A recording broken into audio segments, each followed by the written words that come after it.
Shall we all open our Bibles? Acts chapter 12 आणि आपण त्याचे काही वचनं वाचणार आहोत.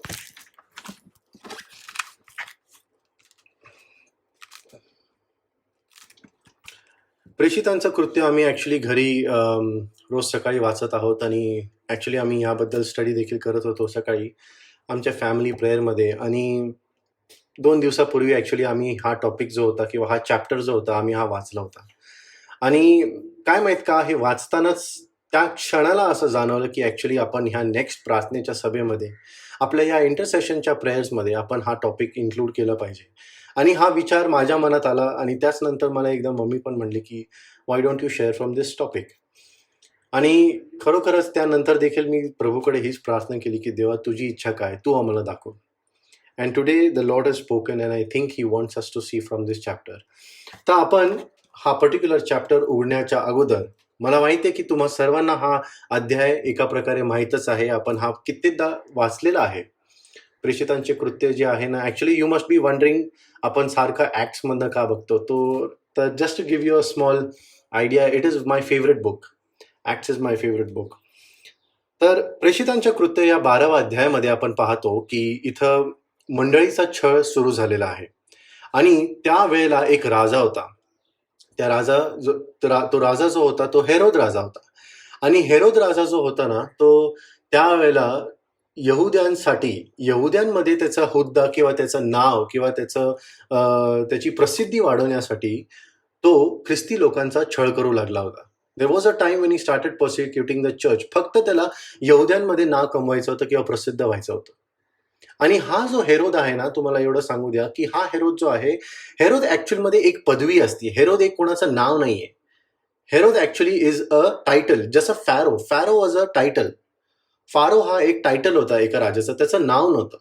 ओके, त्याचप्रमाणे हेरोद एक टायटल असतं. आणि म्हणून बरेच वेळेला आपल्यापैकी सर्वांना हे कन्फ्युजन होतं की नेमकी हा हेरोद कुठला हेरोद आहे. तर ॲक्च्युअलमध्ये हेरोद द ग्रेट जो होता तो येशूच्या काळामध्ये होता, ज्यावेळेला त्यांनी येशू जेव्हा लहान बाळ 2 वर्षाचा होता आणि त्यांनी ती घोषणा केली होती की सर्व 2 वर्षांच्या आत बाळांना मारून टाकण्याची घोषणा जी केली होती, हा तो हेरोद नाहीये. हा त्याचा ग्रँडसन आहे. This is not the same Herod. तो हेरोद जो होता, he was known as Herod the great. This is a different Herod. Okay, ह्याला हेरोद अग्रिपा असं म्हणतात. Okay, just some information, background information. आता हा जो हेरोद आहे ना, हा हेरोद यहुद्यांमध्ये त्याचं नाव कमवायचं इच्छा धरतो किंवा त्याला असं वाटू लागलं की यहुद्यांमध्ये मला कसं तरी एक नाव कमवायचं आहे, कसं तरी ह्यांच्यासाठी काहीतरी करायचं आहे. म्हणून तो काय करतो की तो मंडळीचा किंवा विश्वासणाऱ्यांचा छळ करायला चालू करत आहे. आणि त्यांनी सुरुवात पण कशी केलेली असती, तर या अध्यायामध्ये आपण पाहतो की त्यांनी फक्त कुठल्या तरी एका रँडम व्यक्तीला नाही निवडलेलं आहे, तर तो चर्चच्या लीडर्सला पकडतोय. म्हणजेच कोण, तर सगळे जे प्रेषित होते ह्यांना तो पकडू लागलाय. आपण वाचूया काही वचनं. पहिले 2 वचनं आपण वाचूया. प्रेषित 12:1 आणि 2 मी वाचत आहे. Please read with me. त्या वेळेच्या सुमारास हेरोद राजाने मंडळीतल्या कित्येकास जाचायला आपले हात पुढे केले आणि योहानाचा भाऊ याकोब याला त्याने तरवारीने जीवे मारले. या ठिकाणी आपण पाहतो की हेरोद राजा जो आहे तो पाहू लागला होता की कशा प्रकारे मी ख्रिस्ती लोकांचा छळ करू, कशा प्रकारे मी यहुद्यांमध्ये माझं नाव कमवू. तो अक्षरशः एका प्रकारे अपॉर्च्युनिटी शोधत होता. Okay, and in this particular time he catches hold of James. कोण आहे हा याकोब? हा योहानाचा भाऊ, म्हणजेच प्रेषित योहान, जो येशूच्या उराशी बसलेला, ज्याने प्रगटीकरण लिहिलं, त्या योहानाचा हा भाऊ आहे. कोण? याकोब. हे दोघं जण कोण होते? तर जब्दीचे मुलं होते. Okay, just so you know, this is that James.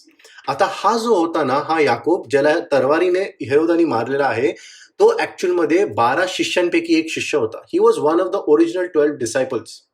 आणि हेरोदनी त्याला काय केलेलं आहे, तर तरवारीने मारून टाकलेलं आहे. विचार करण्यासारखं, हेरोद इथं मरून गेला, इथं त्याला मारून टाकण्यात आलेलं आहे. आणि तो तर 12 एक होता. He was one of the 12 disciples that Jesus chose. But एक गोष्ट लक्षात करण्यासारखी अशी आहे, नोटीस करण्यासारखी अशी आहे की हेरोदानी जेव्हा जेम्सला मारलं किंवा जेम्स ज्या वेळेला मेला, तर मंडळीने त्याच्या रिप्लेसमेंटमध्ये दुसरा प्रेषित उभा नाही केला. जसं त्यांनी यहूदा इस्करियोत ज्या वेळेला त्याच्याबद्दल लिहिलं गेलं होतं, त्याच्याबद्दल भविष्यवाणी झाली होती की ह्याच्याबद्दल एक दुसरा प्रेषित नेमला जाईल किंवा एक दुसरा सेवक नेमला जाईल, आणि त्याचप्रमाणे त्यांनी कोणाला निवडलं होतं तर मथायस. बरोबर आहे. प्रेषित पहिला अध्याय, त्यांनी मथायसला निवडलं होतं कारण ते 11 होते. आणि यहूदाबद्दल काय होती, एक भविष्यवाणी झाली होती. पण आता याकोब म्हणजेच जेम्स ब्रदर ऑफ जॉन, तो ज्या वेळेला मेला आहे त्यावेळेला हे प्रेषित त्याच्याबद्दल कोणाला रिप्लेसमेंट आणत नाहीये. समथिंग इंटरेस्टिंग टू नो, है की नाही? कारण काय होतं माहितीये का, पहिलेच्या काळामध्ये, आता तरी हे नाहीये, पहिलेच्या काळामध्ये लोक कशी करायचे माहितीये का, ख्रिस्ती लोकांमध्ये भेदभाव, तर ते लोक असे म्हणायचे की तुम्ही अपॉस्टलिक चर्चच्या अंडर नाही करत काम, किंवा त्या चर्चला तुम्ही जात नाही. अपॉस्टलिक चर्च म्हणजे माहितीये का काय, की प्रेषितांनी नेमून दिलेले किंवा स्थापलेले मंडळी. प्रेषित जे होते ते पहिले त्या मंडळीचे पुढारी होते किंवा लीडर्स होते. आणि म्हणून एक अशी वेळ आली होती, एक असा काळ आला होता ज्या वेळेला लोकांना, ख्रिस्ती लोकांना, तुमच्या माझ्यासारखे जे विश्वासणारे ना, तर लोकांना असे ते लोक त्यांचा न्याय करत होते की तुम्ही अपॉस्टलिक चर्चचे मेंबर्स नाही आहात, तर तुम्ही खरे ख्रिस्ती नाही आहात. पण इथं आपण पाहतो की इथं असं काहीच झालेलं नाही. याकोबानंतर त्यांनी कुठल्याही प्रकारे काय केलेलं आहे, दुसरा प्रेषित निवडलेला नाहीये. So that logic does not stand. बरोबर आहे. पवित्र आत्मा देखील एक निवडतो प्रेषित. येशूनी 12 प्रेषित निवडले आणि असं म्हणलेलं आहे की पित्यानी एक प्रेषित निवडला होता, तो म्हणजे येशू ख्रिस्त. नाव सी व्हॉट हॅपन्स अहेड. आता 3ऱ्या वचनामध्ये असं लिहिलंय की, आणि हे यहुदी लोकांना आवडले असे पाहून तो पेत्रालाही धरायला पुढे सरसावला, तेव्हा बेखमीर भाकरीचे दिवस होते. आता असं झालेलं आहे की हेरोद राजाने पाहिलं की त्यांनी याकोबाबरोबर जे केलेलं आहे, योहानाचा भाऊ याकोब, त्याला मारल्यानंतर त्यांनी पाहिलं की यहुदी लोक तर प्रसन्न झाले, ते खुश झाले, आनंदित झाले त्यांनी माझे हे कार्य बघून. Try to understand, he was a king and he was seeing that his audience is happy. आणि आता तो काय करू लागलाय, त्याला अजून प्रसिद्धी पाहिजे, अजून नाव कमवायचंय, म्हणून तो म्हणतो ठीक आहे, तुम्हाला हे जर आवडलं असेल, हेरोद स्वतःला म्हणत असेल, यहुद्यांनो, जर तुम्हाला असं वाटतं की याकोबाशी करून, जे काही करून, त्याला मारून तुम्हाला इथं आनंद झाला असेल, तर तुम्ही फक्त पहा आता मी पेत्राबरोबर काय करतो. He was just waiting to please them. तो इतका डिटर्मिन्ड होता की त्याला एवढंच पाहिजे होतं की कसा हा यहुद्यांमध्ये आपलं नाव कमवेल, हुद्दा कमवेल. पुढं पाहूया काय म्हणतो तो. 4थ्या वचनामध्ये असं म्हटलंय, आणि त्याला धरल्यावर त्याने त्याला तुरुंगात ठेवले. कोणाला? पेत्राला.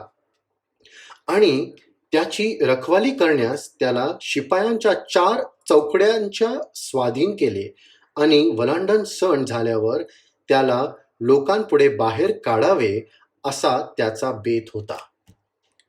आता हा हेरोद, हा प्लॅटिंग करतोय बरं का. हा असा विचार करू लागलाय की बाबा याकोबाला मारलं, हे लोक प्रसन्न झाले, आता मी पेत्राला काही सोडणार नाही, ह्याला पण धरा. पेत्राला त्यांनी धरलंय, आणि त्यांनी कसं त्याला धरून ठेवलेलं, त्यांनी त्याला एका तुरुंगात टाकलेलं आहे. पण फक्त तुरुंगात टाकला असं म्हटलं नाही, तर त्यांनी त्याच्यावर काय ठेवलेले, तर सोल्जर्स ठेवले होते, शिपाई ठेवले होते, 4 चौकड्यांचे शिपाई. म्हणजेच काय माहितीये का, 4 जणांचा ग्रुप होता. 4 शिपाई असे 4 ग्रुप होते जे पेत्रावर पारख ठेवत होते किंवा त्याला तुरुंगात ठेवण्यास त्यांचं कामच ते होतं. असं म्हणतात, पेत्राला ना असे बेड्या लावून ठेवलेल्या होते किंवा एका प्रकारे चेन्स होते त्याच्या हातामध्ये, आणि ही चेन जी त्याच्या राईट रिस्टची जी चेन आहे ना, ती त्या दुसऱ्या सोल्जरच्या, त्या दुसऱ्या शिपाईच्या एका रिस्टमध्ये कनेक्टेड होती, त्याला बांधली गेली होती. आणि ही इकडची या हाताची चेन दुसऱ्या शिपाईच्या हातामध्ये बांधली गेली होती. असे 2 शिपाई त्याच्या आजूबाजूला होते, दोन्ही साखळीने त्याला बांधलेले होते. हा मध्ये पेत्र, आणि त्याचबरोबर अजून 2 शिपाई जे होते ना, ते पुढे चालत होते, त्यांचा पारख करत किंवा तिकडे रक्षक करून अजून मोर सिक्युरिटी. आणि हे सोल्जर जे होते ना, तर हे 6-6 तासांच्या शिफ्टमध्ये काम करत होते. म्हणजे ह्या 7 लोकांची शिफ्ट झाली की नंतरचे 6 लोक येत होते आणि ड्युटी करत होते. म्हणून असे 4 ग्रुप होते जे फक्त पेत्राला सिक्युअर ठेवण्यामध्ये काम करत होते.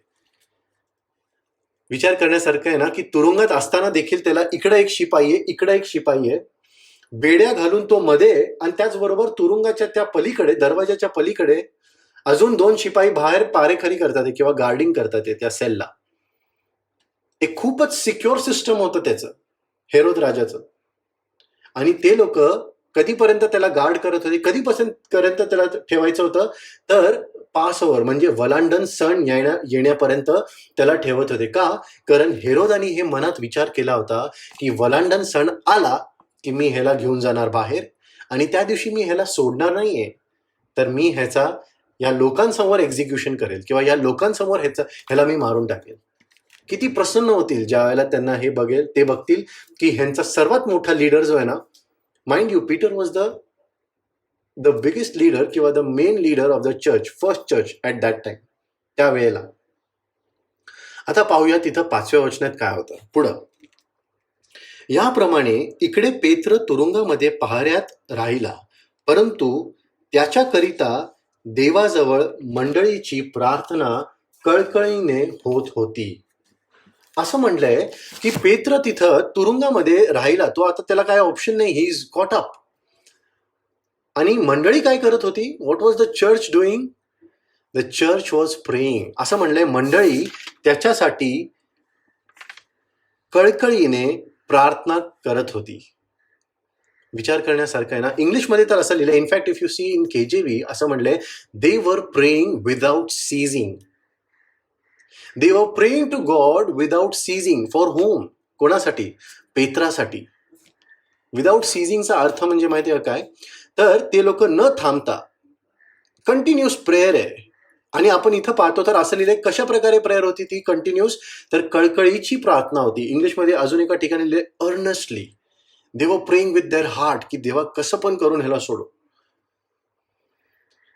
कधी कधी आपण पाहतो की प्रार्थना किती महत्वाची होऊन जाते, बरोबर आहे. पण एक विचार करण्यासारखं असं आहे ना, की हीच मंडळी जी आहे, ही मंडळी ज्या वेळेला याकूब तुरुंगात घेतला गेला होता, जो आपण पहिल्या वचनामध्ये पाहिला, जेम्स ब्रदर ऑफ जॉन, ज्या वेळेला त्याला पकडण्यात आलं होतं, त्यावेळेला ही मंडळी प्रार्थना का करत नव्हती? त्यावेळेला असं का रेकॉर्डेड नाहीये की देवर प्रेइंग विदाउट सीझिंग, कळकळीने प्रार्थना करतात ते याकोबासाठी? असं का नाही लिहिलं? समटाइम्स व्हॉट हॅपन्स इज की आपण आपल्या अनुभवातनं काही ना काहीतरी शिकतो. आपण ज्या ठिकाणी चुकतो त्याच्यातनं आपण शिकतो. ह्या मंडळीला कळालं होतं की अरे याकोबाला तुरुंगात घेतलंय, ठीक आहे, आपल्याला वाटलं देव सोडवेल किंवा काहीतरी कार्य होईल, चमत्कार होईल. ह्यांनी प्रार्थना केली नाही. आणि त्यानंतर आपण पाहतो की ज्या वेळेला त्यांनी पेत्राला धरण्यात आलेलं आहे, आता finally Peter has been taken into custody, तर ते म्हणतात आपल्याला आता प्रार्थना केलंच पाहिजे, वी मस्ट प्रे. आणि त्यावेळेला त्यामुळे ते कसे प्रार्थना करतात? ते कळकळीने, न थांबता, विदाउट सीझिंग. आता प्रार्थनेचं महत्व आपल्याला या ठिकाणी दिसतं. प्रार्थना कशी केली पाहिजे, का केली पाहिजे, का प्रार्थना महत्वाची आहे. आज आपण रोज या शनिवारी एकत्र का येतो? To understand the importance of prayer. आपल्या मागच्या कितीतरी आठवड्यापासून we are interceding for the church, for the country, for the pandemic, हे की नाही, फॉर द वर्ल्ड. आज आपण ह्या प्रार्थनेचं इम्पॉर्टन्स समजून घेऊया. कधी कधी आपल्याला ज्या वेळेला प्रार्थना आपण करतो, तर आपण मेनी टाइम्स प्रार्थना कशासाठी करतो? तर ज्या गोष्टी आपल्याला पाहिजे असतात ना, त्या गोष्टींसाठी आपण प्रार्थना करतो की देवा आम्हाला हे पाहिजे, आम्हाला ते पाहिजे, आम्हाला हे, आमच्या ह्या गरजा तू पुरव. But sometimes prayer also must be done to protect us. कधी कधी प्रार्थना ह्यासाठी पण केली पाहिजे की आपल्याला त्या गोष्टीपासून दूर ठेवावं देवानी, ज्या गोष्टी आपल्याला सहन देखील होणार नाही किंवा ज्या गोष्टींनी आपल्याला त्रास होऊ शकतो, ज्या गोष्टींनी आपल्यावर आपत्ती येऊ शकते. We need to pray that sometimes we don't get into trials and sufferings. की देवानी आपल्याला राखावं, देवानी आपलं रक्षण करावं. नो डाऊट तो करतो, but sometimes we just need to continuously pray for it. कशा गोष्टींसाठी? तर ॲटलिस्ट मे बी अशा गोष्टींसाठी की आपलं शिर वेगळं न व्हावं, जसं याकोबाचं झालं. Prayer is not only about asking God about what you want, की देवा आम्हाला ह्या गरजा पुरव, but sometimes it is also about protection. Sometimes prayer is about protection. आता आपल्यासारखे काही लोकांना असं वाटत असेल, maybe most of us we think की माझ्याकडे तर सगळे, I think I have everything, I have everything what I need. एक घर आहे चांगला, त्याच्यानंतर येण्या जाण्यासाठी वाहन आहे, रोजच्या रोज वेळेवर आपल्याला चांगलं खायला मिळत आहे. We have good family around, we have friends whom we are connected to, God has protected everybody, good, everything is good. मग असं वाटेल अशा व्यक्तीला की विशेष करून अशा दिवसांमध्ये ज्या वेळेला ॲक्च्युली आपल्याकडे बऱ्यापैकी कम्फर्टेबल लाईफ आहे. अशी परिस्थिती नव्हती या पहिल्या मंडळीसारखी. बरोबर आहे. अशा परिस्थितीमध्ये आपण चांगल्या परिस्थितीत जगत असताना एखाद्या वेळेस असं वाटत असेल, की मला अशी प्रार्थना न थांबता विदाऊट सीझिंग करायची काही गरज नाहीये, फारशी गरज नाही. We might need to remind ourselves, आता आपल्याला स्वतःला आठवण करून देण्याची गरज असेल, की कधी-कधी आपल्याला प्रार्थना ह्यासाठी करायची आहे, की देवाकडनं आपल्याला रक्षण मिळावं अशा गोष्टींकडनं जे आपल्यावर कधी येत असतील तर ते येऊ नये. There are some things that can be coming on our way, to our way, है ना? आणि जर आपण त्यावेळेला प्रार्थना केली असती तर ते आपल्याला असं नको वाटायला, अरे बरं झालं मी प्रार्थना केली, कारण ही गोष्ट माझ्यावर आली असती नाही तर ही गोष्ट चांगली आहे, पण असं नको व्हायला की ती गोष्ट आली, संकट आलं आणि त्यानंतर आपण प्रार्थनेला बसलेलो आहे, की गॉड व्हॉट इज हॅपनिंग. काश मी प्रार्थना केली असती या गोष्टींसाठी. प्रभू बोलून गेला होता की नाही शिष्यांना, तो काय म्हणाला, की तुम्ही झोपा काय काढताय, तुम्ही प्रार्थना करा. Pray for what? Pray that you do not get into trials, pray that you do not get into temptations. येशूनी सांगून ठेवलं होतं की तुम्हाला काय वाटतंय, तुम्हाला वाटतं वेळ चांगली असणार आहे का? इथून पुढं वेळ तर खराबच होत जाणार आहे. God warn them, it is not a time to sleep. तो म्हणत होता की तुम्ही प्रार्थना करत राहा. Things are going to get ugly. बरोबर आहे. वेळ बदलेल, काळ बदलेल, छळ येत आहे, त्रास येत आहे, संकट येत आहे, गरजा आपले वाढतील, सैतानाचे हल्ले तुमच्यावर होणार आहेत. तुम्हाला वाटतं का असं नाही होणार? बट तो म्हणतो तुम्ही निरंतर प्रार्थना करत राहा. वेळ आहे तर प्रार्थना तुम्ही का नाही करत? आणि आपण आपल्या रोजच्या जीवनामध्ये देवाने काय प्रॉमिस केलं? Did he promise that he'll provide everything? Is everything going to be very happy in our lives? In Christian life असं काय आहे का की सर्वात सुखीचं जीवन आहे ख्रिस्ती जीवन? असं नाहीये. In fact Jesus was so honest. तो इतका खऱ्या अंतकरणाने तो शिष्यांना सांगतो की तुम्ही ह्या गोष्टी लक्षात घ्या की जगामध्ये संकट, त्रास, क्लेश आहेत. He warned us. But what are we suppose to do then? जर असं गोष्ट होत असणार आणि येणार असणार तर आपण काय केलं पाहिजे? We need to continue to pray, जसं या मंडळींनी केलं. कसं केलं? निरंतर, विदाऊट सीझिंग, अंतःकरणाने, कळकळीने. प्रॉब्लेम्स तर येत राहतील, पण आपल्याला प्रार्थना करणं सोडायचं नाही. आणि आपण या ठिकाणी पाहतो की त्यांनी याकोबासाठी तर प्रार्थना केलीच नाही, कारण असं कुठंच लिहिलं नाही, रेकॉर्डेडच नाहीये या बायबलमध्ये. जर असतं तर त्यांनी लिहिलं असतं किंवा त्या गोष्टी मेन्शन झाल्या असते. There is no record that they prayed for James. कारण त्यावेळेला त्यांना वाटत असेल पहिल्या मंडळीला सर्व व्यवस्थित आहे, आशीर्वाद येत आहे, लोकांना तारण मिळत आहे आणि प्रेषित आपल्याला व्यवस्थित तारणाकडे घेऊन जाते, ते देवाचे वचन शिकवत आहे, सगळं काय व्यवस्थित आहे. हे सहवास, ही भक्तीची वेळ आम्हाला फार आवडती, चांगलं चाललंय, सगळं व्यवस्थित आहे. त्यांना असं वाटत असेल काही गरज नाही एवढं सगळं करण्याची. कधी कधी आपण हे विचार केला पाहिजे, because this can be true in our life. कधी कधी असं होऊ शकतं की हे आपल्या जीवनात देखील काय असू शकते, ही वेळ अशी येऊ शकते, कारण अशा परिस्थितीमध्ये आपण येऊन राहतो किंवा पोहोचतो की आपल्याला वाटतं everything is good, I am blessed, things are fine, काय प्रॉब्लेम्स नाही, काय नाही, मॅनेज होत आहे, पण सगळं व्यवस्थित आहे. पण प्रार्थनेची जी रियालिटी आहे ना, ती अशी आहे की प्रार्थना कशी आहे, तर प्रार्थना त्या ढालीसारखी आहे जी आपल्याला जळत्या बाणांपासून काय करते, सैतानांच्या आणि दुरात्म्यांच्या, दुष्ट आत्म्यांच्या अग्नीने पेटलेल्या त्या बाणांपासून आपल्याला रोखू शकते किंवा आपल्याला वाचू शकते. That faith and that prayer that we do is that shield. ते त्या प्रकारचं आपल्याला शील्ड आहे जे आपल्याला अशा प्रकारे सैतानाच्या हल्ल्यापासून आपल्याला वाचू शकतं. असं होऊ शकतं की कुठले तरी प्रॉब्लेम्स माझ्या रस्त्यावर येत असतील, पण just because I was praying, God delivered me from that problem. तुम्ही कितीतरी असे टेस्टिमनीज ऐकले असतील, कारण असं वाटतं ना की लोकांचे टेस्टिमनीज असे असतात की रस्त्यावर चालले, काहीतरी अपघात होणार असतो पण ते वाचले, आणि त्यानंतर संध्याकाळी ते लोकांना घरी जाऊन सांगतात की असं असं होणार होतं, आणि त्याच वेळेला कोणतरी उठून बोलतं की अरे मला ह्या गोष्टींबद्दल असं वाटत होतं आणि म्हणून मी सकाळपासून तुझ्याबद्दल प्रार्थना करत होते किंवा मी प्रार्थना करत होतो की देवाने तुझं संरक्षण करावं. And we understand that is how it works. Prayer works. प्रार्थना फक्त असंच नाहीये की आपण काहीतरी देवाकडे चिठ्ठी पाठवून आपली विनंती पाठवली आणि मग तो डिलिव्हर करणार आहे. It is our conversation, our relationship. आणि देवाला आवडतं ज्या वेळेला आपण त्याच्याबरोबर प्रार्थनेत वेळ घालवतो. आणि स्वर्गामध्ये होणारे एक महान गोष्टीचा असा आनंद आपल्याला असणार आहे, किंवा कारण त्यावेळेला आपल्याला ह्या गोष्टी कळतील की जगात असताना कितीतरी हल्ले आपल्या रस्त्यात येत असताना, आपल्या जीवनाच्या रस्त्यात येत असताना, आपल्या प्रार्थनेमुळे ते काय झाले, तर ते त्यांचं डिरेक्शन दुसरीकडे गेलं, किंवा आपण त्याच्यातनं वाचवलं गेलो, देवाने आपल्याला त्याच्यातनं वाचवलं, सहाय्य केलं. ती जी विपत्ती होती किंवा तो जो प्रॉब्लेम होता, ते जे सिच्युएशन होतं, जे संकट होतं, ते आपल्यावर का नाही आलं? कारण आपण प्रार्थना करत होतो. We can understand this in haven.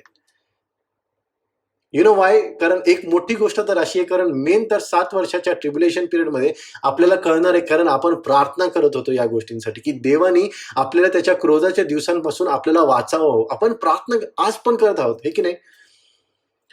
काय म्हणतो येशू लूक 21:36 मध्ये? हे वचन तर अक्षरशः पाठ झाल्यासारखं झालंय. लूक 21 आणि 36 वचनामध्ये तो म्हणतो, pray that you shall escape all the things that are about to happen.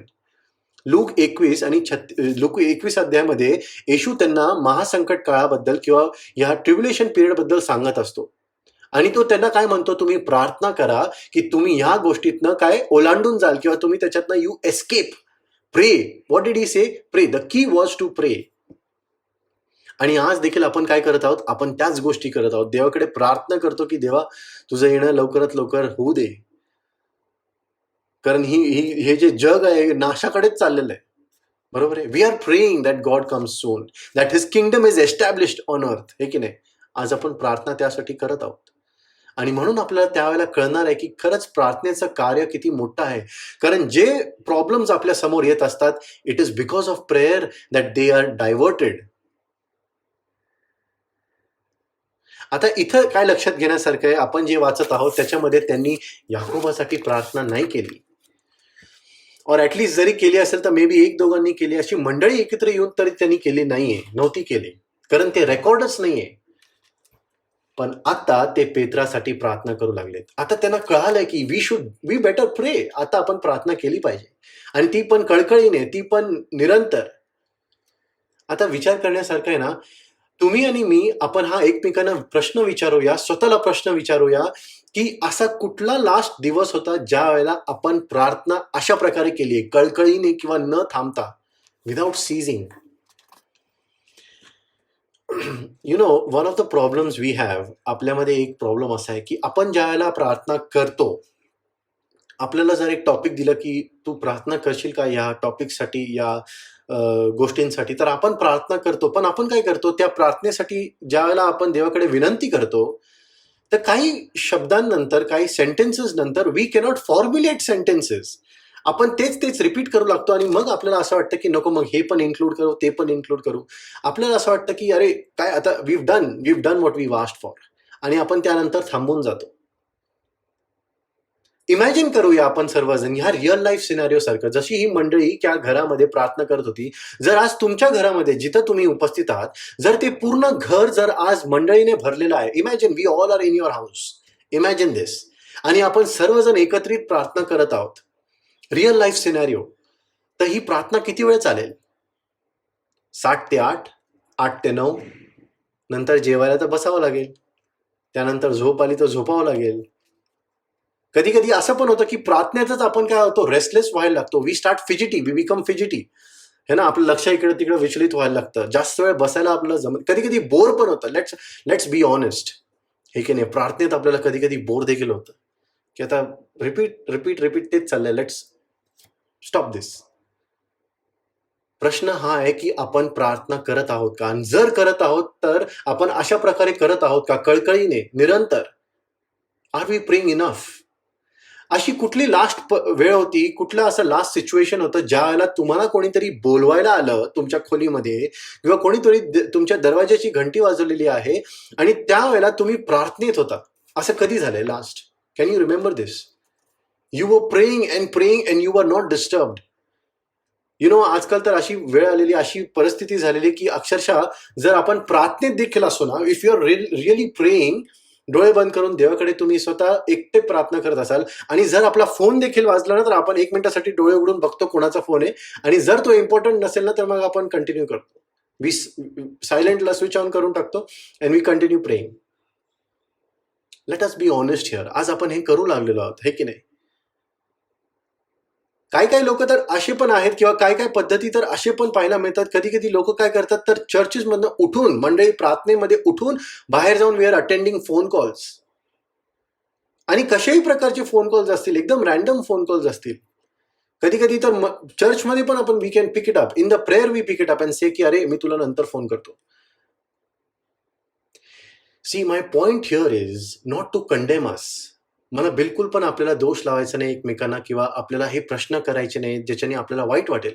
But the point is I am just questioning us today की आज आपण पाहिजे तितकी प्रार्थना करत आहोत का? Are we praying enough? Are we praying diligently, मन लावून, अंतकरणाने? आपण ह्या गोष्टीमध्ये सिन्सिअर आहोत का? जसं आपण लहान मुलांना म्हणतो ना, तू अभ्यास तुझा होत नाही तोपर्यंत तू उठायचंच नाही त्या खुर्चीवरनं. Are we behaving like that kid की प्रार्थना होत नाही तोपर्यंत मी इथं बसून प्रार्थनाच करणार आहे. मग काही जरी डिस्ट्रॅक्शन आला तर मी उठणार नाही का? आपण अशा प्रकारे प्रार्थना करत आहोत कारण अरे मी आता ख्रिस्ती झालोय, बाप्तिस्मा घेतलाय, तर आता थोडीफार प्रार्थना केली पाहिजे, किंवा आता परिस्थितीच अशी आहे, सगळेजण म्हणतात प्रार्थना करा म्हणून करायला पाहिजे. How much are we praying today? तुम्हाला माहिती आहे याकोब, ओके, कुठला याकोब? तर देवाचा भाऊ James, the brother of the Lord Jesus Christ, okay, step brother. तो जो होता ना याकोब, त्याच्याबद्दल अशी साक्ष दिली गेली होती की तो ज्या वेळेला नंतर येशूला त्यांनी स्वीकारलं, ज्यावेळेला त्यांनी पुनरुत्थानित येशूला पाहिलं आणि स्वीकारलं, ज्याच्याबद्दल पाऊल म्हणतो करिंथच्या पत्रामध्ये, तर असं म्हणतात त्याचं आयुष्य इतकं अद्भुत रीतीने बदलून गेलं होतं की ही यूज टू कंटिन्युअसली प्रे. तो सारखा त्याच्या गुडघ्यावरच असायचा, माहितीये का? त्याचे गुडघ्यांचे घोटे ना ते अक्षरशः एका कॅमेलच्या घोट्यांसारखे झाले होते. That was his testimony. In fact लोक म्हणायचे की याकोब कुठं सापडेल हो? तर ते लोकांना माहित होतं, शहरातल्या लोकांना, की याकोब ह्या वेळेला ना तो त्याच्या खोलीत तो गुडघ्यावरच असणार. तू काही करतो तुला नाही भेटणार, तू काही करतो तुझ्यासाठी बाहेर येणार नाही, किती पण अर्जन्सी असेल, he will not get up. He is continuously in prayer. देवाचे एक महान सेवक होऊन गेले Bakht Singh, you must be knowing him, हे की नाही? त्यांच्याबद्दल अशी साक्ष दिली जाते की ते कधी पण कुठं पण गुडघ्यावर जायचे. ते कधी पण, त्यांना कुठल्याही गोष्टींची लाज वाटत नव्हती.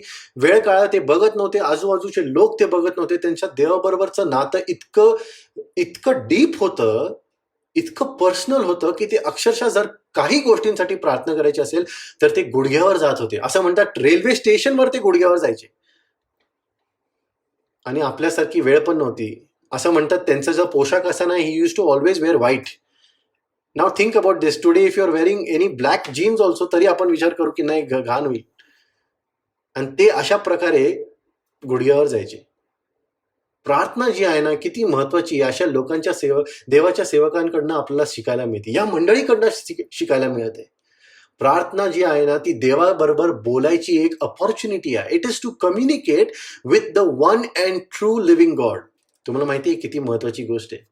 पहिल्याच्या काळामध्ये लोक फक्त जे नबी होते किंवा जे प्रॉफिट्स होते ना त्यांच्यावर अवलंबून राहायचे देवाच्या संदेशासाठी, देवाच्या वाणीसाठी, की काय बोलला देव. मोशेला लोक विचारत होते की काय म्हणणे देवाचं, आणि ते त्या प्रकारे देवाशी कम्युनिकेट करत होते. आठवतं ना मोशेला एक अशी वेळ आली होती ज्या वेळेला देवानी प्रत्येक इस्रायली लोकांना आवाज जाईल अशा प्रकारे तो बोलला होता. Try to see this is in Exodus. एक वेळ अशी होती ज्यावेळेला निर्गम मध्ये असं देवानी लिहिलेलं की काय, तर त्याची वाणी प्रत्येक इस्रायली व्यक्तीला समजलेली होती, ऐकायला आली होती. त्यांनी देवाचा आवाज ऐकला होता प्रत्यक्षात. आणि ते काय म्हणतात माहितीये का मोशेला, बाबा तूच बोल देवाशी, तूच त्याच्याशी संवाद घाल, आम्हाला नको घालायला. We are scared of him. आम्ही तर मरून जाऊ. We are not that holy. माहितीये त्यावेळेला देवाच्या लोकांना अक्षरशः देवाबरोबर सहवास कसा करायचा हे माहीतच नव्हतं. ते पूर्णपणे डिपेंडेंट होते on prophets. Today people are dependent on pastors and leaders. Why you can't pray like how these people are pray? हे लोक ज्या प्रकारे प्रार्थना करत आहेत त्या प्रकारे आपण का नाही प्रार्थना करू शकत? ह्यांचा लीडर तर तुरुंगात आहे पण ते प्रार्थना करतात ते मंडळी. कोणाला बोलवलं का विशेष प्रार्थनेसाठी, या हो तुम्ही विशेष प्रार्थना करा, special request? No, they are doing this. प्रार्थनेमध्ये आनंद आहे, माहिती आहे का? एक वेगळाच आनंद आहे. You can enjoy praying. You should pour your heart out into it, है ना? पूर्णपणे देवासमोर अंतःकरण उघडणं हीच प्रार्थना आहे. निरंतर करत राहणं, दिस इज प्रेयर. वाचूया आपण आता पुढं काय होतं 6व्या वचनामध्ये. Come back to our chapter, verse 6. असं म्हटलंय, मग हेरोद त्याला बाहेर आणणार होता. त्याच रात्री पेत्र 2 साखळ्यांनी बांधलेला असा 2 शिपायांच्या मध्ये निजला होता आणि पहारेकरी दरवाजाच्या पुढे तुरुंगावर पहारा करीत होते. Now what are we trying to see here, की एक अशी वेळ होती की ज्या दिवशी आता पेत्राला ते लोक मारणार होते, ज्या वेळेला पेत्राला ते लोक दुसऱ्या दिवशी मारणार होते. आता इथे इनफॅक्ट हे समजण्याचं असं आहे की जो दिवस पेत्राला मारण्याचा होता ना, तो सुरू झाला होता. हिब्रू कॅलेंडर प्रमाणे माहितीये का, दिवस त्यांचा 12 ते 12 नसतो, त्यांचा दिवस 6 ते 6 असतो. संध्याकाळी 6 ते नंतरचे 6 असा त्यांचा दिवस असतो. आणि त्यांचा तो दिवस ज्या दिवशी पेत्राला ते ऍक्च्युली हेरोद लोकांसमोर घेऊन येणार होता, त्याला मारणार होता, तो दिवस सुरू झाला होता. In fact it was the day when he was going to be executed. तो दिवस सुरू झालेला आहे. आणि आता इथं आपण पाहतो की त्या दिवशी ज्या वेळेला ते लोक पेत्राला मारणार आहेत, त्या दिवशी पेत्र कुठे आहे, तो 2 शिपायांच्या मध्ये साखळ्यांनी किंवा बेड्यांनी बांधलेला असा तो तिथं निजला आहे, तो झोपी गेलेला आहे. ही स्लीपिंग देअर. मग वाचूया आपण 7व्या वचनात पुढं काय होतं. तेव्हा पहा, प्रभूचा दूत येऊन त्याच्याजवळ उभा राहिला आणि त्या खोलीत उजेड चकाकला.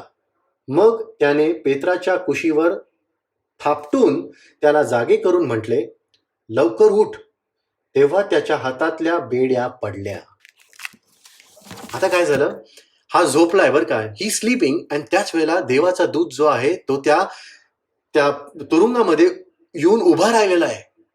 त्याच्यामुळे जो तेज तिकडं पडलेला आहे ना, ती पूर्ण खोलीत चकाकलेली आहे, अक्षरशः इट इज शायनिंग. आणि त्यावेळेला हा पेत्र इतका गाढ झोपलाय, त्याला अजून माहित पण नाही काय चाललंय, की त्याला देवदूताला असं पोक करावं लागलं, हे गेट अप, राईज अप, उठ, आता उठ आणि चल माझ्या बरोबर. आणि त्यांनी काय केलंय, असं म्हणतात पेत्र उठला आणि तो त्याच्याबरोबर चालू लागला. आणि असं म्हणतात ज्या वेळेला पेत्र उठला, आपण वाचतो की ज्या वेळेला तो उठला तर त्याचे जे बेड्या होते ना ते पडले. काय दिसतं इथं, पेत्र गाढ झोपला होता. विचार करण्यासारखं आहे ना, ज्या दिवशी त्याचं मरण आहे, ज्या दिवशी तो मारला जाणार आहे, त्याला माहितीये, आणि पेत्र लहान बाळासारखा झोपलाय, गाढ एकदम. का असा झोपलाय तो पेत्र? तुम्ही आणि मी, मला असं वाटतं की आपली तर झोपच उडेल. आठवतं तो प्रसंग ज्यावेळेला दानिएलला त्या सिंहाच्या गुहेत टाकलं गेलं होतं, तर असं म्हणतात त्या भीतीने त्या राजाला देखील झोप नव्हती आली, दारियसला. He was awake. त्यांनी व्यवस्थित खाल्लं नाही, प्यालं नाही, आणि तो रात्रभर झोपला नाही असं म्हणलंय, कारण त्याला दानिएलाची काळजी होऊ लागली होती. इथं पेत्र त्याला स्वतःला माहिती आहे त्याला उद्या मारणार आहे, याकोबाचं काय झालं त्याला ठाऊक आहे, तरी देखील तो एका लहान बाळासारखा गाढ झोपलेला, की अक्षरशः त्याला देवाच्या दूताला असं उठवावं लागलं की बाबा उठ की. असं का घडलं, का पेत्र एवढा गाढ झोपलाय? आठवतं योहान शेवटच्या अध्यायामध्ये काय म्हटलंय? Remember that chapter when Jesus risen, पुनरुत्थानित झालेला येशू ज्या वेळेला शिष्यांना तो तिकडे बेटावर भेटतो, ज्या वेळेला हे लोक मछवारे जे म्हणजे मासे पकडण्यासाठी गेलेले असतात, तिथं ते लोक एकत्र नाश्ता म्हणजे ब्रेकफास्ट देखील करतात, आपण पाहतो सकाळी. आणि मग पेत्र त्याच्याबरोबर येशू बरोबर चालत असता, येशू त्याला काहीतरी सांगतो, काहीतरी स्पेसिफिक, सम इम्पॉर्टंट नोटीस पेत्राला तो देतो. तो त्याला म्हणतो की ज्या वेळेला तू वृद्ध होशील, when you are going to become old, they are going to come and take you. ते तुला त्या ठिकाणी घेऊन जातील ज्या ठिकाणी तुला जायचं नाहीये. म्हणजेच काय, तो त्याच्या मरणाविषयी, पेत्राच्या मरणाविषयी त्याला सांगत होता. आणि त्या गोष्टी ऐकून, ती गोष्ट ऐकून तो एकदम संतापला. तो म्हणला, अरे बाबा असं, बरं ठीक आहे, ह्याचं काय, योहानाचं काय, तुम्हाला ह्याचं सांग, हा कसा मरेल. He was so offended that he wanted to know की योहानाचं काय होतंय. पेत्राला माहित होतं की तो प्रभूसाठी काय शहीद होणार आहे. पेत्राला माहित होतं की प्रभूसाठी त्याचा जीव लोक घेणार आहेत, हे त्याला माहित होतं. पण कधी घेणार होते? येशूनी सांगितलं, ज्या वेळेला तू एक वृद्ध व्यक्ती होशील, म्हणजे you will become an old man. पेत्र इथं ओल्ड नाहीये, पेत्र इथं तरुण आहे. He is more probably near about 30+. पेत्र ओल्ड नाहीये या ठिकाणी. पेत्राला माहित होतं की, काय माहित होतं, ठीक आहे तुम्ही करा काय करायचं करा, but I know I am not going to die. त्याला येशू प्रत्यक्षात बोलून गेला होता. Can you imagine what more assurance do you have? कोणी दुसऱ्यांनी सांगितलं नाही, कोणी तिसऱ्यांनी त्याला येऊन देवदूतांनी सांगितलं नाही, तर येशू स्वतः त्याला बोलला होता की तू कधी मरशील? There is a time, you understand you are going to die, but how? तुझ्या ओल्ड डेजमध्ये, जेव्हा तू एका प्रकारे म्हातारा होशील. म्हणून या ठिकाणी पेत्र तरुण असताना जेव्हा त्याला तुरुंगात ठेवलंय, त्याला माहिती आहे हेरोदाचं काय पराक्रम असणार आहे उद्या, पण तो शांत आणि गाढ झोपलाय एका लहान बाळासारखा, त्याला काहीच वाटत नाही. He knows, he has faith in the lord. विचार ना, किती अद्भुत विश्वास होता या लोकांचा, पेत्राचा. आता वाचूया आपण 8-9 वचन. मग दूताने त्याला सांगितले, तू आपली कंबर बांध व वाहना घाल. तेव्हा त्याने तसे केले. मग त्याने त्याला म्हटले, तू आपले वस्त्र पांघरून माझ्या मागे ये. तेव्हा तो निघून त्याच्या मागे जाऊ लागला. तरी दूताने केले ते खरे आहे हे त्याला कळले नाही, पण आपण दृष्टांत पाहत आहो असे त्याला वाटले. पेत्राला असं वाटू लागलं. पेत्र काय करतो? उठतो. दूताने जे सांगितलं, देवाने जे त्याला समजवलं होतं की चल उठ आणि चल, he gets up and he goes. पण त्यावेळेला जेव्हा तो चालू लागला, त्याला असं वाटू लागलं हे काही खरं नाहीये. Maybe I am seeing a vision. मला दृष्टांत होते की काय. बरोबर आहे. पुढं वाचूया. मग पहिला व दुसरा पहारा ओलांडून ते नगरात जाण्याच्या लोखंडी दरवाजापर्यंत आले. तो दरवाजा आपोआप त्यांच्यासाठी उघडला आणि ते बाहेर पडून पुढे एका रस्त्यातून चालत गेले. तेव्हा लागलाच देवदूत त्याच्यापासून निघून गेला. तो जो गेट होता, तो लोखंडी दरवाजा है ना, पहिला पहारेकरी ओलांडला, दुसरा पहारेकरी ओलांडला, मग तो लोखंडी दरवाजा आलेला आहे, तो देखील आपोआप उघडलेला आहे. आणि मग पेत्र आणि ते जो दूत होता तो बरोबर त्याच्याबरोबर बाहेर गेला. आणि मग आपण पाहतो की काय झालेलं आहे, देवाचा दूत जो आहे तो निघून गेला. आणि पेत्राला त्या वेळेला कळतं की बापरे, आपण खरंच बाहेर आलेलो आहे. He realises that it is not a dream, it is reality. बरोबर आहे. त्याला त्या वेळेला हे कळत आहे. आता बघूया 11व्या वचनामध्ये काय होतं इथं. 11व्या वचनामध्ये असं म्हणलंय, मग पेत्र शुद्धीवर येऊन म्हणाला, आता मला खरेच कळले आहे की प्रभूने आपला दूत पाठवून मला हेरोदाच्या हातातून व यहुदी लोकांच्या सर्व अपेक्षेपासून सोडवले आहे. त्यावेळेला त्याला कळालं की खरंच ज्या गोष्टी ज्या होणार होत्या ते आता होत नाहीयेत. आणि मी इथं रस्त्यावर उभा आहे. मी तर 2 मिनिटापूर्वी तुरुंगात होतो, आता मी रस्त्यावर उभा आहे. त्याला ते समजलं की देवाने हे कार्य केलेलं आहे. असं म्हणतात की खरंच जर तुम्ही एक दृष्टांत पाहत असाल, तुम्ही जर देवासाठी एक कार्य बघत असाल तुमच्या स्वप्नात, यू हॅव अ ड्रीम, तर असं म्हणतात you should just get up and you should go. विचार करण्यासारखं असं आहे ना की जर पेत्र असं म्हणलं असतं तर त्याला दृष्टांत दिसतोय, त्याला वाटतं हे स्वप्न आहे, आणि नंतर तो पुन्हा एकदा पांघरून उडून दुसरीकडे कुशी बदलून परत झोपी गेला की बाबा ठीक आहे, चांगलं स्वप्न आहे, चांगलं आपण बाहेर. He is not doing that. असं म्हणतात की एक इंग्लिशमध्ये पण अशी म्हण आहे की if you are dreaming you should believe it, if you dream it you believe it and you achieve it. आणि त्याचप्रमाणे असं म्हणतात की जर तुम्ही काय करता, जर if you are dreaming and you want it to come true, you should get up and get out of the bed and do it, fulfil it. इथं पेत्र काय करतो, तो रिस्पॉन्ड करतो देवाच्या त्या वाणीला किंवा ते जे आदेश त्याला जे दूतांनी जे दिलं होतं की उठ आणि चल माझ्या मागे, ही इज रिस्पॉन्डिंग. तो त्यावेळेला आश्चर्य करतो असं दिसतंय का? तो त्यावेळेला त्याला प्रश्न करतोय असं दिसतंय का? त्यांनी एक तरी तोंडातनं शब्द देखील काढलाय का इथं की अरे बाबा पण तू कोण आहेस, तू कशाला आलायस, तू काय काम आहे, मी कुठं जायचं आणि तू कुठं नेतोयस मला, काय विचारलं का त्यांनी? He is being so obedient and he is responding to it. म्हणजेच काय, देवाच्या डिरेक्शनला, देवाच्या मार्गदर्शनला हा पेत्र काय करतोय, रेडिली रिस्पॉन्ड करतोय.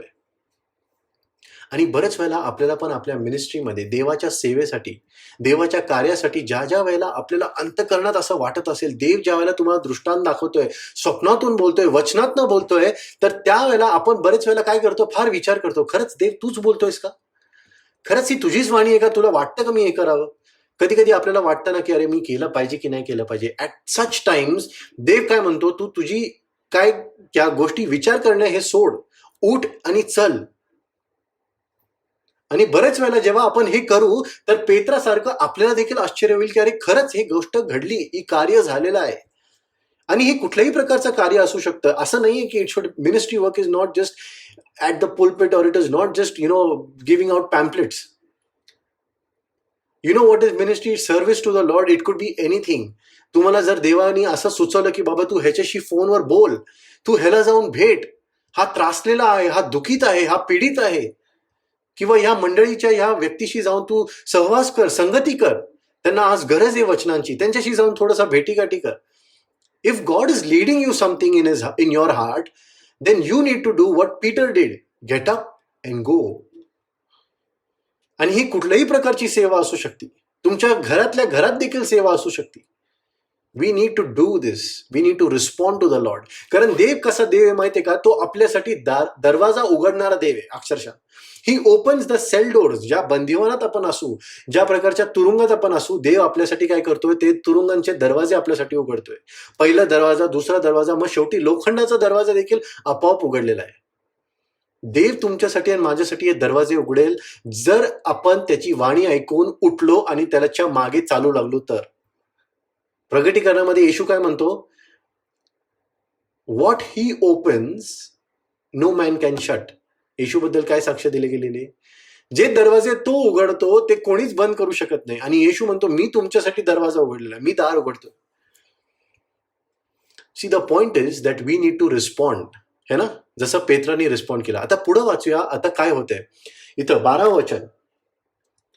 असे त्याला समजल्यावर तो मार्क म्हटलेला योहानाची आई मरिया हिच्या घरी गेला. तेथे पुष्कळ लोक एकत्र जमलेले होते व प्रार्थना करीत होते. कोणाकडे आलाय तो? मार्क म्हणलेला योहान. आठवतो हा मार्क म्हणलेला योहान आपण काही दिवसांपूर्वी पाहिलेला आहे. मार्क म्हणलेला योहान हा तोच मार्क आहे ज्यांनी मार्काचं शुभवर्तमान लिहिलं. ओके, हा यहुदी होता. ह्याचं घराणं पूर्ण यहुदी होतं. दे were born in Jerusalem, native ज्यूज. आणि त्याची आईचं नाव होतं मरिया. Okay, she was a very godly woman. आणि एव्हिडेंटली आपण पाहतो की तिचं घर काय असणार आहे? खूप मोठं असणार आहे. कारण काय म्हणलेलं इथं की तिथं पुष्कळ लोक तिच्या घरी एकत्रित झाले होते. कशासाठी एकत्रित झाले होते? For fellowship, for prayer. कोणासाठी प्रार्थना? पेत्रासाठी प्रार्थना. काय म्हणलंय तिथं? नीट लक्ष द्या. पुष्कळ लोक एकत्रित झाले होते मंडळीचे. असं झालं का की फॅमिलीतला फक्त एकच रिप्रेझेंटेटिव्ह गेलाय प्रार्थनेसाठी? असं झालंय का कोणतरी फक्त झूमवर अटेंड करतोय किंवा कोणतरी वेगळंच? When they were coming together, all of them were coming together. एकत्रित येत होते पुष्कळ जण, बरोबर आहे. आणि ते प्रार्थना करत होते. कधीपर्यंत? आतापर्यंत. म्हणजेच काय, आपण पाहतो ते प्रार्थना एक दिवसा अगोदर त्यांनी सुरू केली होती, बरोबर आहे. देवाचं दूत त्याला भेटतोय, रात्र होतीये, सगळ्या गोष्टी अगोदर ते एकत्रित येऊन त्यावेळेला ते कळकळीने प्रार्थना करत होते. 4थं वचन. पण आता आपण बघतो की अजून देखील ते प्रार्थना करतात. ज्या वेळेला पेत्र बाहेर निघालेला आहे, कुटुंब वर कुटुंब एकत्रित येऊन प्रार्थना करत आहेत. एकत्रित येणं, प्रार्थना करणं, है ना. असं कधी झालंय last time you cancelled something important just because of prayer? कधी झालंय असं लास्ट की यार सॉरी मी नाही येऊ शकत, I appreciate your invitation but मला प्रार्थनेला जावं लागतं, माझी ही वेळ प्रार्थनेसाठी आहे.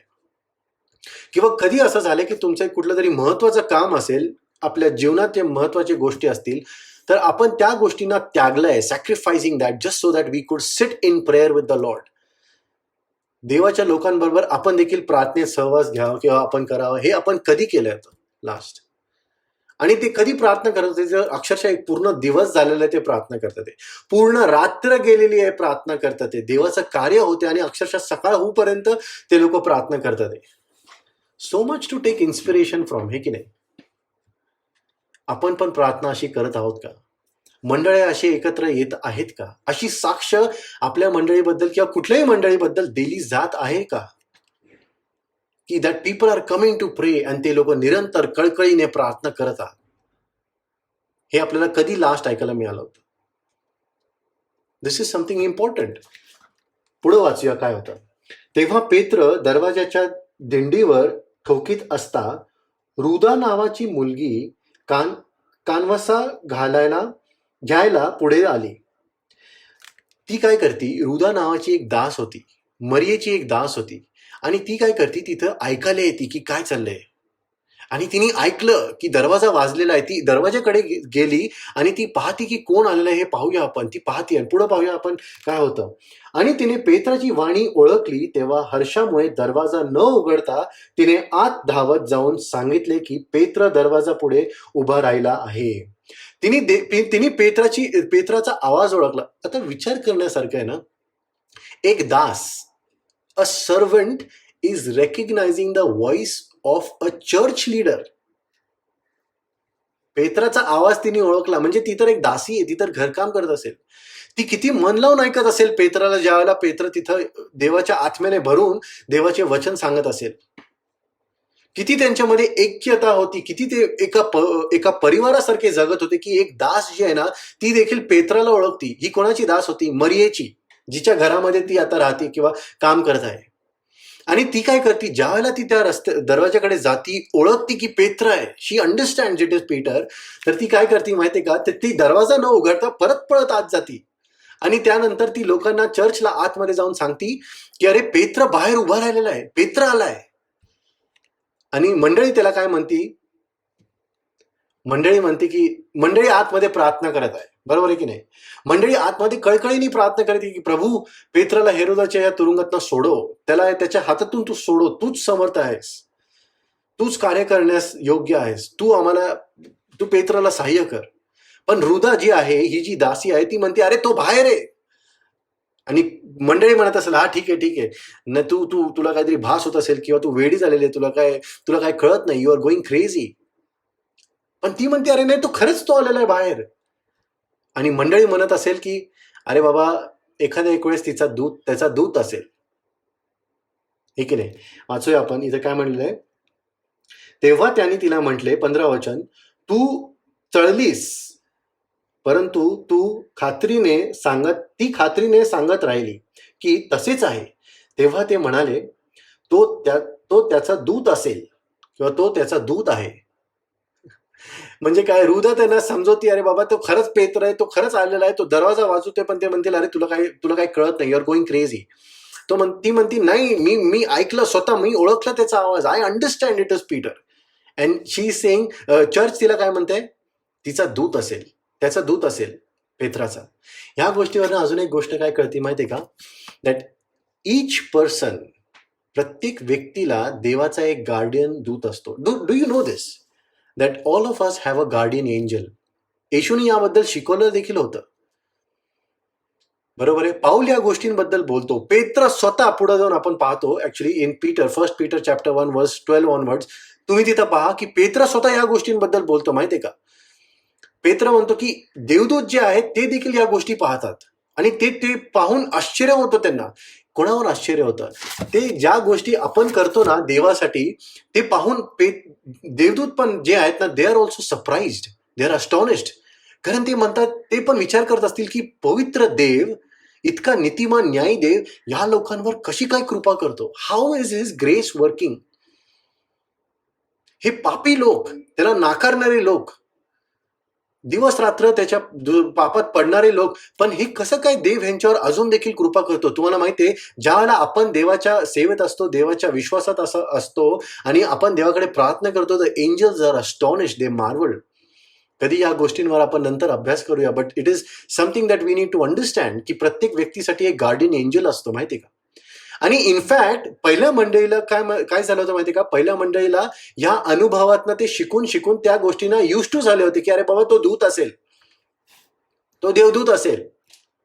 ती इतकं युज टू झाले होते की एका देवदूताच्या समक्षतेमध्ये असण्याची, की त्यांना त्या गोष्टींचं काय आता विशेष वाटत नव्हतं. त्यांना माहित होतं की अरे देवदूतांची उपस्थिती आपल्यामध्ये असतीच आहे. आणि पेत्र बाहेर काय करतोय, नॉक करतोय की अरे बाबा उघडा, कोणीतरी उघडा, है ना. आणि आपण पाहूया इथं काय होतं. आता 16व्या वचनामध्ये असं म्हटलंय की पण पेत्र ठोकीत राहिला, मग त्यांनी दरवाजा उघडून त्याला पाहिले आणि ते थक्क झाले. त्यांनी दरवाजा फायनली उघडला, बाबा ठीक आहे, अरे पेत्र. आणि त्यांनी पाहिल्यानंतर असं म्हटलं की ते पाहून थक्क झाले. आता विचार करण्यासारखं असं आहे की ते पेत्राला बघून का थक्क होतं ते. इनफॅक्ट देवदूताला बघून थक्क होईल ना एक मनुष्य. आज आपण जर पाहू, कोणाला आपल्याला जर सांगितलं अरे देवदूत आलाय, तर आपण काय करू, आपण धावत जाऊ आत्ता ही मीटिंग सोडून. एखाद्या एक वेळेस फोन घेऊन जाऊन त्याला बघायला, फोटो काढण्यासाठी किंवा काय काय असेल ते. विचार करण्यासारखं असं आहे की हे लोक आश्चर्य कशावर होतं ते त्यांना, की पेत्र आलंय. खरंच देवदूत असेल तर आश्चर्य नाही होते, पण पेत्र असेल तर आश्चर्य होते. What does this tell us? त्यांना पेत्र आहे ह्या गोष्टींचं आश्चर्य का होतंय? हे लोक त्याच्यासाठीच तर प्रार्थना नव्हते करत का आत्ता? काही मिनिटांपूर्वी त्याच्यासाठीच प्रार्थना करत होते, बट ते लोक काय झाले, त्यांना आश्चर्य झालंय. या ठिकाणी आपण पाहतो की त्यांचे प्रार्थनेमध्ये त्यांचा विश्वास जो होता ना, तो परिपूर्ण नव्हता. It was less. The faith was less. कारण त्यांना आश्चर्य होते, त्याच्यासाठीच प्रार्थना करतात ते, पण त्यांना विश्वास जो आहे ना, तो परिपूर्ण नव्हता. दे वर प्रेइंग बट दे वर लॅकिंग फेथ. पण बरेच लोक आपल्याला काय म्हणतात की अरे प्रार्थना करणं तर विश्वासानेच प्रार्थना केली पाहिजे. विश्वासाने केलेली प्रार्थना कार्य करण्यास, हे बरोबर आहे, सगळं बरोबर आहे. But did you know this? Do you know this? Sometimes praying is faith. प्रार्थना करणे हेच विश्वास आहे. देवावरचा विश्वास आपण कशा दर्शवतो? प्रार्थना करून. ज्या वेळेला आपल्यावर परिस्थिती वेगळी येते किंवा गांभीर्याची परिस्थिती आलं, संकट आलं, जरी आपल्याला मनात विश्वास परिपूर्ण नसेल, कारण येशू काय म्हणतो, मोरीच्या दाण्या एवढा जरी विश्वास असेल तरी ते कार्य करण्यास. So the act of prayer itself shows faith. ते लोक प्रार्थना करत होते. त्यांना खरं काय होईल, खोटं काय होईल, काय माहित नाही, पेत्राचं काय होणार आहे, बट दे वर प्रेइंग. आणि पहिल्या मंडळीबद्दल काय म्हणलं जातं माहितीये का? असं आपण त्यांच्याबद्दल मनात विचार करून ठेवलेला आहे की हे लोक पहिल्या मंडळीचे जे आहेत ना, फार विश्वासू होते. अद्भुत विश्वास त्यांचा होता. पण विचार करण्यासारखं असं आहे ना, की इनफॅक्ट ते तर माझ्यासारखेच होते. कुठं ना कुठं प्रार्थना करताना पण थोडाफार विचार किंवा विश्वास कमी असतो, पाहिजे तितका नसतो. ते लोक प्रार्थना करत होते, पण त्यावेळेला त्यांचा प्रार्थनेमध्ये विश्वास परिपूर्ण नव्हता, तेवढा नव्हता, but they had enough faith to pray. At least they had faith की त्यांना देवाकडेच जायला पाहिजे. हा त्यांनी विश्वास दाखवला. कशाद्वारे? प्रार्थनेमध्ये एकत्रित येऊन. कधी कधी तेवढंच लागतं माहितीये का, जास्त विचार न करता फक्त प्रार्थना करणं हेच आपल्याला गरजेचं आहे. आणि पुढं पहा, पुढं 17व्या वचनामध्ये, दिस इज द लास्ट वर्स वी आर रीडिंग. 17व्या वचनामध्ये असं लिहिलंय, पण त्यांनी उगे राहावे म्हणून हाताने त्यांना खुणवले आणि आपल्याला प्रभूने तुरुंगातून कसे काढून आणले हे त्यांना सविस्तर सांगितले. आणखी तो म्हणाला, हे याकोबाला व इतर भावास सांगा. मग तो दुसऱ्या ठिकाणी निघून गेला. पेत्र. आता विचार करण्यासारखं, पेत्र आतमध्ये येतो आणि त्यांना म्हणतो, अरे तुम्ही आवाज करू नका, गोंधळ करू नका, ठीक आहे, जस्ट अंडरस्टँड, लिसन. आणि मग तो त्यांना सगळ्या गोष्टी सांगू लागला की कसं देवाने त्याला काय म्हणलंय. नोटीस दिस, इथं काय लिहिलंय, कसे प्रभूने त्याला तुरुंगातून कसे काढले. प्रभूने, इथं तो दूत का म्हणत नाही की प्रभूच्या दूतांनी मला कसे बाहेर काढले. इथं तो काय म्हणतो, कसे प्रभूने मला बाहेर काढले तुरुंगातून. त्याला माहिती आहे की जीवनात होणाऱ्या गोष्टी कसे देखील घडत असताना जर आपल्याला वाटतं की ह्याच्यामध्ये देवाचा हात आहे, तर हा देवच आहे जो करत आहे. He understood this. It could be the angel who is helping him out, but it is the lord who is doing this. तो प्रभू तोच आहे जो दरवाजे उघडत आहे. प्रभू तोच आहे जो बेड्यांचे साखळे, घट्ट बांधलेले लोखंडी साखळे तोडून खाली पाडत आहे. त्याला माहित होतं की तोच समर्थ आहे या गोष्टी करण्यासाठी. आणि इथं नोटीस करा, तो काय म्हणतो माहितीये का, तो म्हणतो की त्यानंतर जेव्हा त्यांना तो भेटतो, तो म्हणतो की तुम्ही ह्या गोष्टी कोणाला सांगा, तर हे याकोबाला व इतर भावास सांगा. आता हा परत याकोब. 2 मिनिटापूर्वी तर पहिल्या वचनामध्येच आपण पाहिलं की याकोब काय झाला होता, तो तरवारीने मारला गेला होता